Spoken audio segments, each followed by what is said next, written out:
भारतीय संस्कृति में यज्ञ, योग एवं आयुर्वेद जैसी अमूल्य विद्याएं हैं, जिसका मूल है वेद। इतिहास की ओर दृष्टि डालें तो भगवान राम, भगवान कृष्ण से लेकर राजा महाराजाओं, ग्रामवासियों व अरण्यवासी ऋषियों की कुटियों तक नित्य व नैमित्तिक यज्ञों का प्रचलन देखने को मिलता है।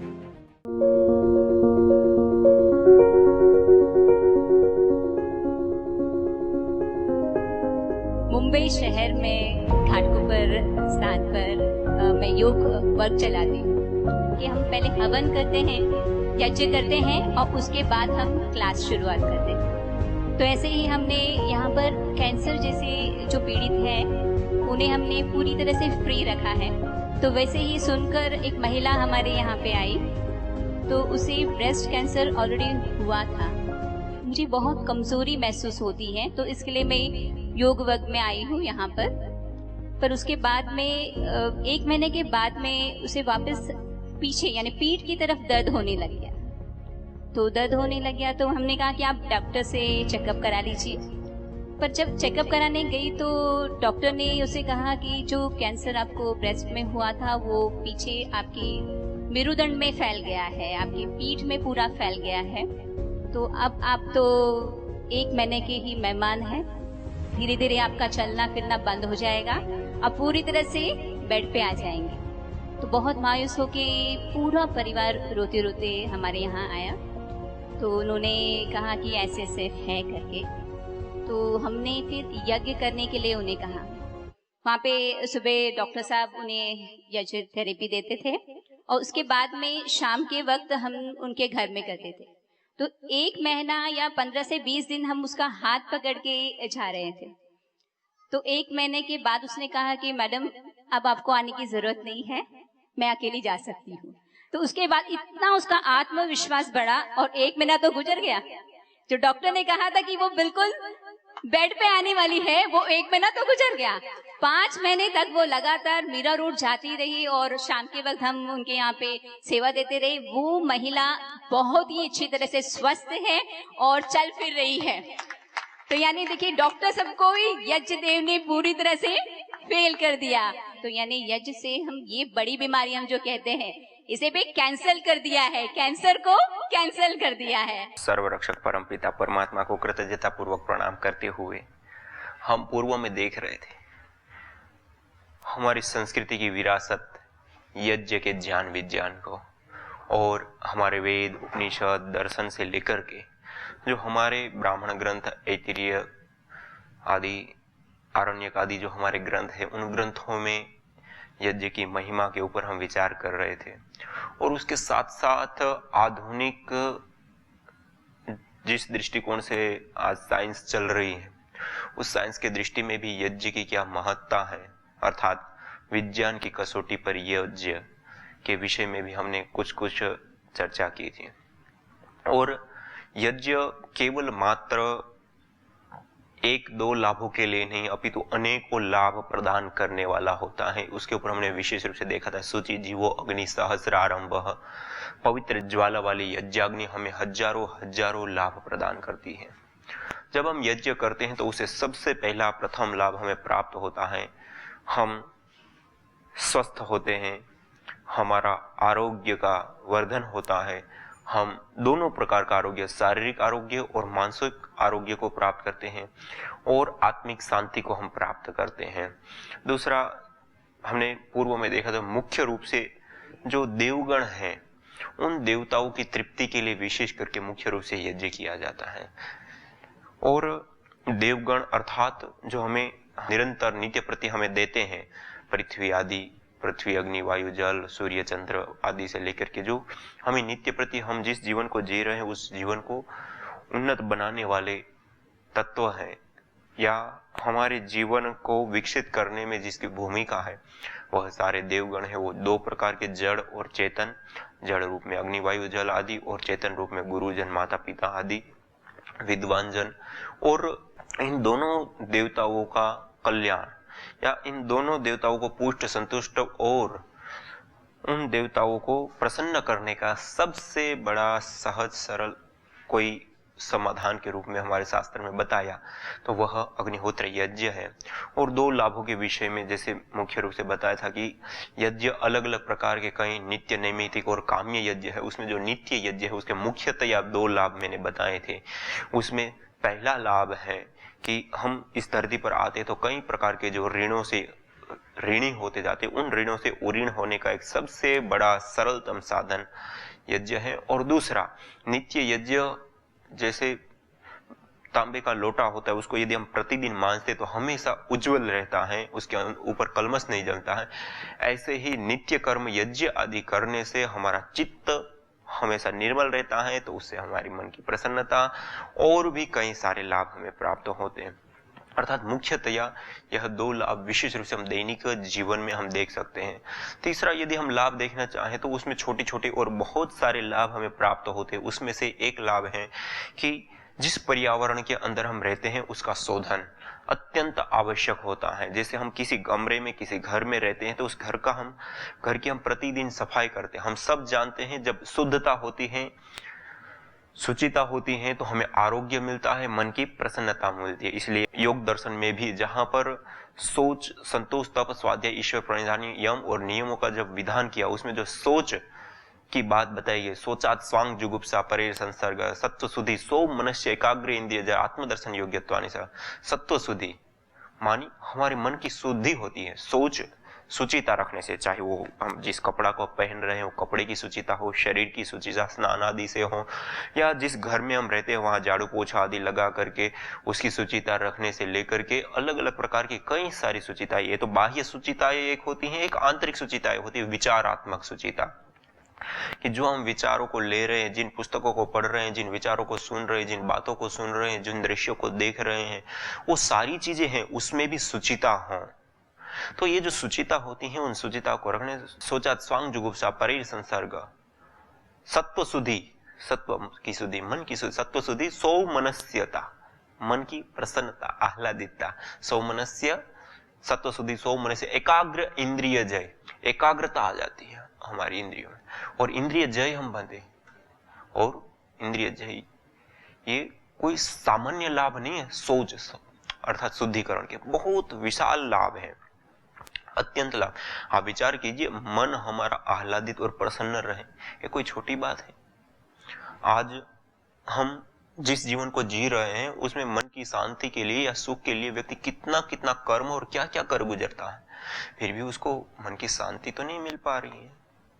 इसलिए हमें अपने ऋषियों की जो विधा और विद्या है उसमें, उसकी शरण में हमें जाना ही पड़ेगा, क्योंकि केवल भौतिक संसाधन हमें सुख दे सकते हैं, लेकिन वो भी आंशिक, लेकिन शांति नहीं दे सकते। शांति तो हमारे मन से ही आएगी, ज्ञान से ही आएगी, विज्ञान से ही आएगी। हमारी जो विधा और विद्याएं हैं हमारे ऋषियों के द्वारा प्रदत्त, उससे जो शांति मिलेगी, वो शांति हम भौतिक उन्नति कितने भी कर ले, उसे वो शांति हम नहीं प्राप्त कर सकते, अपितु और की भूख हम और बढ़ाते चले जाते हैं। जैसे हम सामान्य रूप से कोई व्यक्ति एक इच्छा करता है और उस इच्छा को जैसे ही पूर्ण करता है तो तुरंत वो उससे आगे की और बड़ा एक सुख की इच्छा उन्होंने रखी, वो इच्छा पूरी होती है, उससे आगे की इच्छा और उससे थोड़ी सी बड़ी होती है, उसको पूरा करते तो और बड़ा, उसको पूरा करते तो और बड़ा और बड़ा, और ये एक कामनाएं एक के बाद एक इच्छा निरंतर बनती ही रहती है। जब तक इच्छाएं होगी तब तक दुख, कष्ट, बाधा, पीड़ा, अशांति रहेगी। और जब हमारी इच्छा, इसलिए तो कहा गया हमारे शास्त्रों में, त्यागात शांतिर अनंतरम, त्याग करो शांति को पाओ। शांति हमारे जीवन का मूल तत्व है। हमारे मन में शांति हो और उसके बाद हम कार्य करें। इसलिए परम पूज्य श्रद्धेय स्वामी जी महाराज बार बार हम सभी लोगों को निर्देश, उपदेश देते हैं कि हम ऐसे कार्य करें कि जैसे समुद्र के भीतर शांत जल होता है लेकिन ऊपर लहरों से युक्त होता है। अर्थात हम बाहर से तो कर्मशील हो लेकिन भीतर से प्रशांत हो। ये हमारे जीवन के अंदर आना बहुत जरूरी है। यदि इस रूप में हम अपने जीवन को जीते तो निश्चित रूप से हम अपने जीवन को सही दिशा में ले जा रहे हैं। और ऐसा जीवन जीने के लिए हमें साधन के रूप में योग, आयुर्वेद, यज्ञ, ये सारी क्रियाएं, ये सारी विधियां, ये पद्धतियां, ये सारी विद्याएं किस काम की है? इसी काम की है कि हम अपने जीवन को सही रास्ते पे कैसे ले जाएं, हम अपने जीवन में किस प्रकार से सुख को प्राप्त कर सकते हैं, शांति को प्राप्त कर सकते हैं, इसके लिए ये विधाएं और विद्या है। अतः अग्निहोत्र यज्ञ जब हम करते हैं तो शुचि का, शोधन का सबसे उत्तम, सबसे बड़ा और सबसे सरल साधन। जैसे मैंने कहा कि हम अपने जीवन को जीते हैं तो उसमें हम नॉर्मल जीवन को भी देखें, सामान्य जीवन को भी देखें, तब भी ये शुचिता की बातें, हर किसी दांत की सफाई करना, स्नान करना, मुख आदि धोना, या बाहर घूमने फिरने जाते तो घर में आते ही हम तुरंत हाथ पैर धोते हैं, या फिर जहाँ पे हम रहते हैं वहाँ झाड़ू पोछा लगाते हैं, जिन कपड़ों को पहनते हैं उसका प्रक्षालन, धोना आदि क्रियाएं करते हैं। इसी प्रकार से अलग अलग सारी चीजों का हम शोधन करते हैं और उसके बीच में हम रहते हैं। यदि हम इन शोधन की प्रक्रियाओं को ना करें तो, यदि हम स्नान करना छोड़ दे तो खुजली, चर्म रोग, शरीर से गंध आना और भी कई सारी बीमारियों का घर हमारा शरीर बन जाएगा। इसी प्रकार कपड़ों को धोना छोड़ दे तो उसमें से भी गंध आना और कई प्रकार के रोग होना शुरू हो जाएंगे। इसी प्रकार जिस कमरे में हम रहते हैं वहां झाड़ू पोछा आदि करना बंद कर दे तो धीरे धीरे वो कमरा इतना गंदा हो जाएगा, बदबूदार हो जाएगा और वहां पर रहना मात्र ही रोगों का आमंत्रण हो जाता है। इसी प्रकार दंत धावन हम करते हैं, ब्रश आदि क्रियाएं करते हैं। यदि ब्रश ना करें तो हमारे दांत पीले हो जाए, धीरे धीरे सड़ने लगेंगे। और हम यदि दंत धावन आदि क्रियाएं ना करें तो उससे हमारे दांत पीले हो जाएंगे, कीड़े पड़ जाएंगे, बैक्टीरिया हो जाएंगे और दांत दर्द देंगे। अर्थात मुख्य रूप से अशुद्धि होने से उसके विकार और विकारों का परिणाम दुख, कष्ट, बाधा, पीड़ा। अब इससे हमें बचना है, इससे हमें ऊपर उठना है तो हमें क्या करना पड़ेगा, कैसे हमें चलना पड़ेगा? इसके लिए शोधन करना बहुत जरूरी है। जैसे हम कोई यात्रा में जाते हैं, कहीं पे भी इस प्रकार की स्थिति में होते हैं, तब भी हम आकर के भी ब्रश करते हैं। यात्रा में है तो वहीं पे करेंगे। कहीं ऐसी स्थिति है हम स्नान नहीं कर पाए तो आकर के करते हैं, या जाने से पहले कर लेते हैं, असमय में है तो। क्यों ऐसा करते हैं? शोधन बहुत जरूरी। इसी प्रकार जब हम इन चीजों का जैसे शोधन करते हैं, ऐसे ही एक तत्व वायु, जिसके बीच में हमारा सबसे ज्यादा जीवन बीतता है और वही हमारे जीवन में सबसे बड़ा रोल निभाता है, वायु का शोधन हम नहीं करते। ये सारी चीजों को जो हमें दिख रही है उसका तो हम शोधन करते हैं, लेकिन जिस वायु को हम देख नहीं पा रहे, लेकिन है हम स्पर्श के माध्यम से उसका अनुभव करते हैं वायु का। अब ये जो वायु है, उस वायु का हम सर्वाधिक, इन सारी चीजों का जो हम प्रयोग ले रहे हैं उन सबसे ज्यादा हम प्रयोग किसी का लेते हैं तो वह वायु है। हम 24 घंटा इस वायु को लेते हैं और छोड़ते हैं, और इस वायु को यदि हम 3 मिनट भी छोड़ दें तब भी हमारा जीवन इस धरती पर संभव नहीं है। इतना इंपॉर्टेंट, और खाते पीते, उठते बैठते, बोलते, यहां तक कि सोते हुए भी हम इस वायु को निरंतरता के साथ ले रहे हैं। आज हमने फैक्ट्रियां लगाई, कंपनियां लगाई, वाहन व्यवस्थाओं की हम सुविधाएं लेते हैं। इससे अतिरिक्त और भी कई सारे ऐसे सोर्स हैं जिसके माध्यम से क्या होता है, हमने पेट्रोल, डीजल, कोयला आदि कई चीजों को जलाया, और जैसे ही हम जलाते हैं तो गैस फॉर्म में कन्वर्ट होकर के, पार्टिकल के रूप में कन्वर्ट होकर के वो वायुमंडल में घुल गया। यदि आज हम पूरी दुनिया का आंकड़ा निकालें कि प्रति वर्ष, खाली एक ही दिन का, वर्ष की तो बात छोड़ दिए, खाली एक दिन के अंदर पूरी दुनिया में पेट्रोल, डीजल, ऑयल, कोयला, जिन चीजों को हम जलाते, यदि उसकी मात्रा देखें तो, और जो हम भूमि में से निकालते हैं जिसको मृत ईंधन कहा जाता है, अरबों खरबों टनों में हम उसको भूमि से निकालते हैं, जला करके वायु भूत कर देते हैं। आप सब जानते हैं कोई भी चीज नष्ट नहीं होती, अभी तो रूपांतरित होती है, परिवर्तित होती है। पहले हमारे पास ठोस रूप में या द्रव रूप में था मृत ईंधन, कोयला, डीजल आदि, पेट्रोल आदि, और अब हमने उनको जला दिया तो गैस फॉर्म में और पार्टिकल फॉर्म में कन्वर्ट हो गए, तो वायुमंडल में परमपिता परमात्मा ने हमें अथाह अनगिनत वायु का महासमुद्र हमें प्रदान किया, जिसको हम नाप भी नहीं सकते। इतना विशाल वायु का समुद्र है, लेकिन हमने अपनी संस्कृति की जो विरासत है उसको ना देख करके उसका अनुसरण ना करके हमने अपनी संस्कृति को भुला करके अब हम भूमि से मृत ईंधनों को निकालने लगे और उसका अंधाधुंध रूप से प्रयोग और उससे सुख सुविधाएं लेने लगे। उसके कारण इतना विशाल वायु का समुद्र हमें परमपिता परमात्मा ने उसको भी हमने दूषित कर दिया, जहरीला कर दिया। अब जो वायु हमें जीवन देती थी वही वायु अब जीवन लेने वाली बन गई, अब वही हमारा जीवन हरण कर रही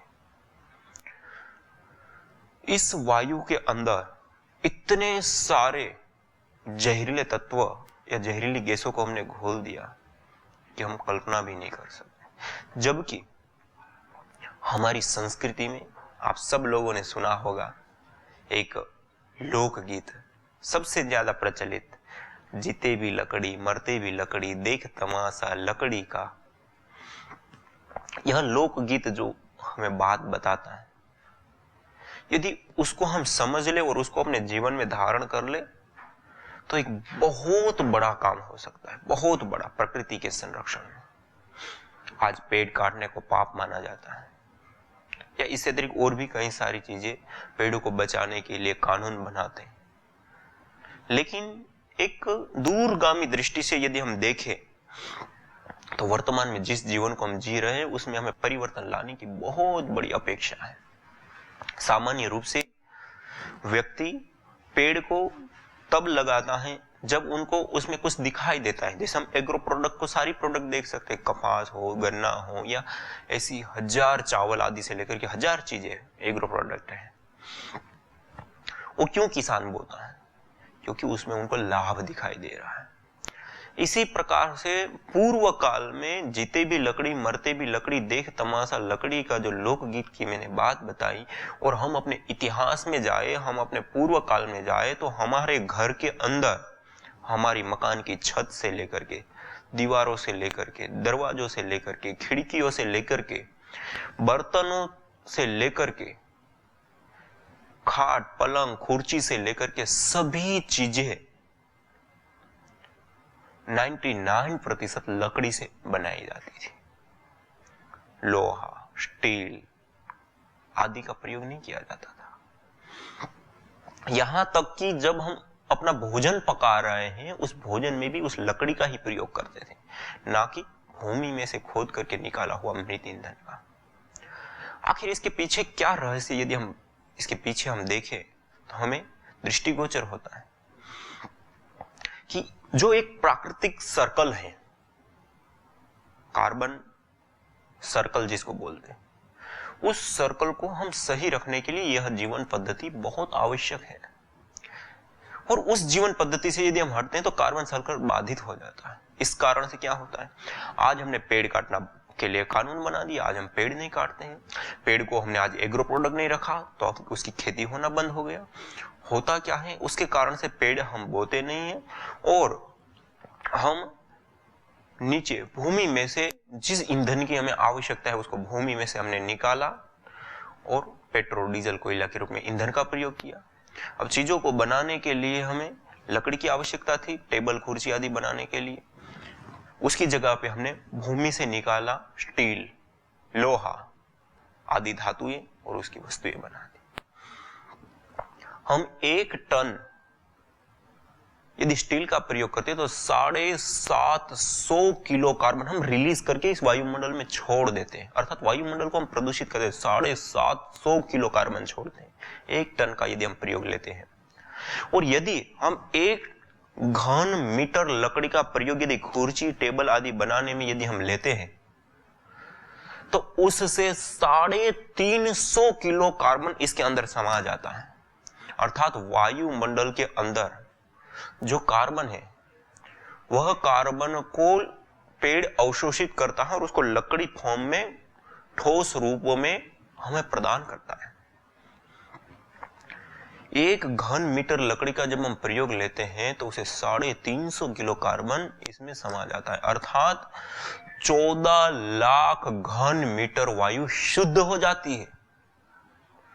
14 लाख घन मीटर वायु शुद्ध हुई। अब जिस किसान ने उस पेड़ को लगाया, उस किसान ने उस पेड़ को काटा तो उस किसान को भी उस लकड़ी को बेचने पर, जैसे वो धान लगाता है तो धान का पैसा मिलता है, वो अन्य आम लगाता है तो आम के पैसे मिलते हैं। ऐसे जो अलग अलग चीजों का उत्पादन करके वो बेचते हैं और उसको पैसे मिलते हैं, ऐसे यदि वो लकड़ी को एग्रो प्रोडक्ट के रूप में यदि हम देते हैं तो वो लकड़ी को पैदा करेगा और बेचेगा तो उसको उसका पैसा मिलेगा। और उसके कारण क्या होगा, यदि वो किसान 1 घन मीटर लकड़ी का उत्पादन करता है तो वह किसान 14 लाख घन मीटर वायु को शुद्ध कर देता है।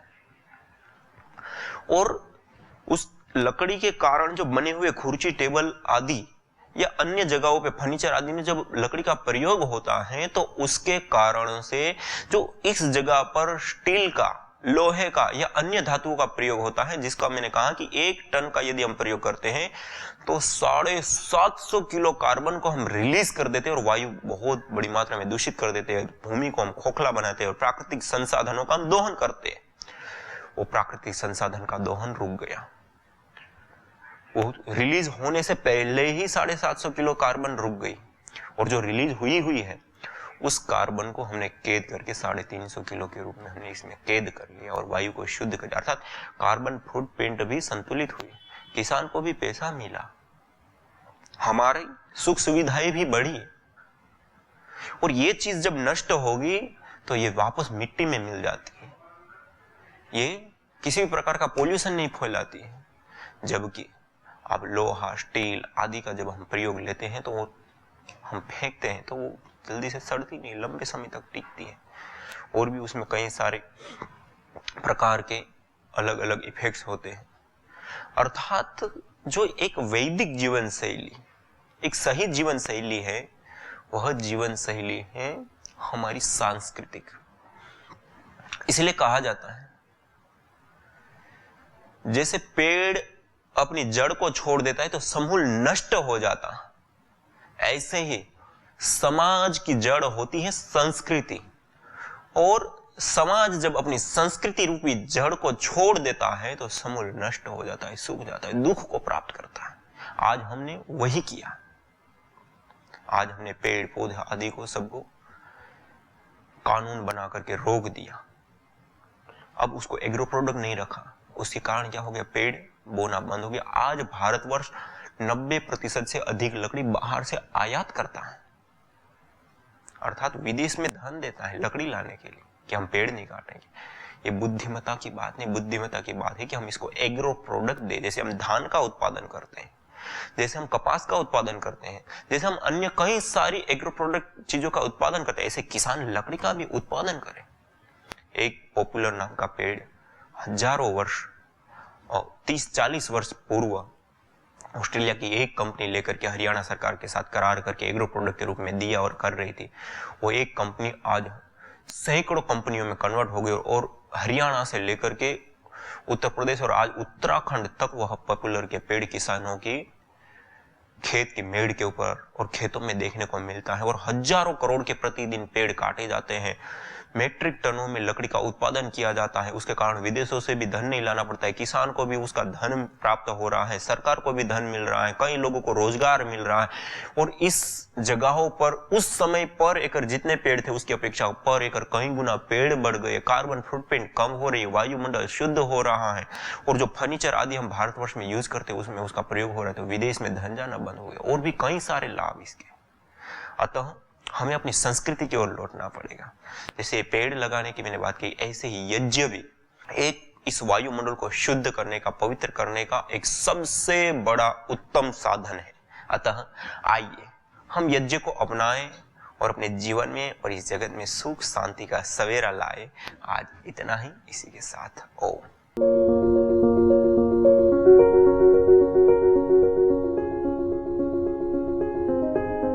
मुंबई शहर में घाटकोपर स्थान पर मैं योग वर्ग चलाती हूँ कि हम पहले हवन करते हैं, यज्ञ करते हैं और उसके बाद हम क्लास शुरुआत करते हैं। तो ऐसे ही हमने यहाँ पर कैंसर जैसे जो पीड़ित हैं उन्हें हमने पूरी तरह से फ्री रखा है।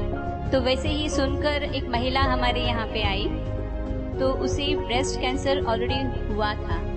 मुझे बहुत कमजोरी महसूस होती है, तो इसके लिए मैं योग वर्ग में आई हूँ यहाँ पर उसके बाद में 1 महीने के बाद में उसे वापस पीछे यानी पीठ की तरफ दर्द होने लग गया। तो दर्द होने लग गया, तो हमने कहा कि आप डॉक्टर से चेकअप करा लीजिए। पर जब चेकअप कराने गई तो डॉक्टर ने उसे कहा कि जो कैंसर आपको ब्रेस्ट में हुआ था वो पीछे आपकी मेरुदंड में फैल गया है, आपकी पीठ में पूरा फैल गया है। तो अब आप तो 1 महीने के ही मेहमान हैं, धीरे धीरे आपका चलना फिरना बंद हो जाएगा, अब पूरी तरह से बेड पे आ जाएंगे। तो बहुत मायूस होके पूरा परिवार रोते रोते हमारे यहाँ आया। तो उन्होंने कहा कि ऐसे ऐसे है करके, तो हमने फिर यज्ञ करने के लिए उन्हें कहा। वहाँ पे सुबह डॉक्टर साहब उन्हें यज्ञ थेरेपी देते थे और उसके बाद में शाम के वक्त हम उनके घर में करते थे। तो 1 महीना या 15 से 20 दिन हम उसका हाथ पकड़ के जा रहे थे।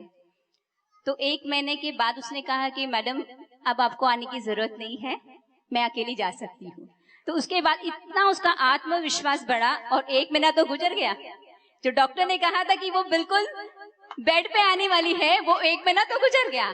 5 महीने तक वो लगातार मीरा रोड जाती रही और शाम के वक्त हम उनके यहाँ पे सेवा देते रहे। वो महिला बहुत ही अच्छी तरह से स्वस्थ है और चल फिर रही है। तो यानी देखिए, डॉक्टर सबको ही यज्ञ देव ने पूरी तरह से फेल कर दिया। तो यानी यज्ञ से हम ये बड़ी बीमारी हम जो कहते हैं इसे भी कैंसिल कर दिया है, कैंसर को कैंसिल कर दिया है। यज्ञ भारतीय संस्कृति का मूल है। तो आइए हम संकल्प लें, संसार के श्रेष्ठतम कर्म यज्ञ को अपनाएं। पिंड और ब्रह्मांड में संतुलन कायम करने वाले यज्ञ को अपने जीवन का अभिन्न अंग बनाएं एवं प्रकृति मां के प्रति अपने ऋणों को अदा करें। विश्व स्वास्थ्य का एक नारा, यज्ञ से होगा जग उजियारा। भारतीय संस्कृति की अमूल्य विरासत यज्ञ की महिमा को जानने हेतु वैदिक चैनल पर प्रतिदिन प्रातः एवं सायं 11:30 बजे यज्ञ महिमा कार्यक्रम से जुड़ें। विशेष जानकारी हेतु संपर्क करें।